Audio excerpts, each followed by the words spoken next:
How you can be better than the Jew? The Jew was fasting, he was praying, he was giving charity, he was straitjacketing his life, but you are supposed to be better than that. Which way? Jesus explains. He said, when you fast, do not fast as the hypocrites do. They do not wash their faces and they don't brush their hair. Who? The Jews. To be seen of men. In other words, with muck in their eyes. I think you better tell this young man to sit down, please. Yes, please. Tell him to sit down. We had enough of him already. Yeah. With muck in their eyes, gloomy feeling. He said, what's wrong, uncle? So I said, I'm fasting. See, it leaves the impression that Mr. Deedat is a very pious religious man. Out of season and in season he's fasting. So he says, no. When you fast, you must wash your face and brush your hair of a happy countenance. Nobody knows that you're fasting because you're fasting for the love of God. So you can be better than the Jew by doing that, but on a higher level. The Jews, when they committed adultery, they were guilty.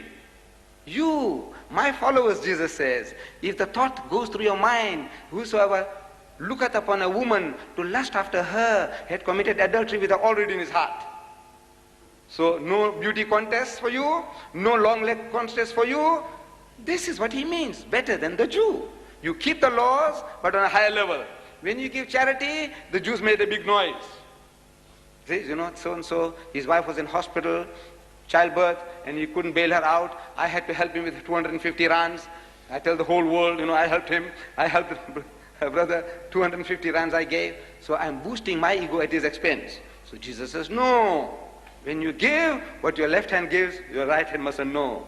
Can you see? So he's explaining to you every step how you can be better than the Jew. Not by not keeping the laws and the commandments, but by keeping the laws and the commandments on a higher spiritual level, which the Christian is only accepting words by words. They say, you accept, you follow him? They say, I follow him. I say, which way are you following him? You don't look like him, you don't behave like him, your diet is not like his. In everything, he is just the opposite of what you have been doing. If he comes along in his second coming, I'm telling our Christian brethren, in the free state, and if they recognize him, what they're going to do with him? Take him home, and a pig on the spit, they're going to praise it for him. He's going to vomit. Can you see? So in other words, look, he will be most uncomfortable with you, but if he comes to my house, any Muslim home, my wife will be like his mother. My children will be like his brothers and sisters, if he had them. He'll be more at home with me hygienically, he'll be more like with me than with that, our Mr. Cunningham and the pot, you remember? You see, Jesus will be wanting that can of water. You haven't got it? Look, he will be more at home with us than with you. It is we who are following his teachings, not the Christians. Because you quoted again Peter, you quote Paul and Paul and Paul. I said, what did Jesus say? Please, for goodness sake, why didn't you tell me this is what Jesus said?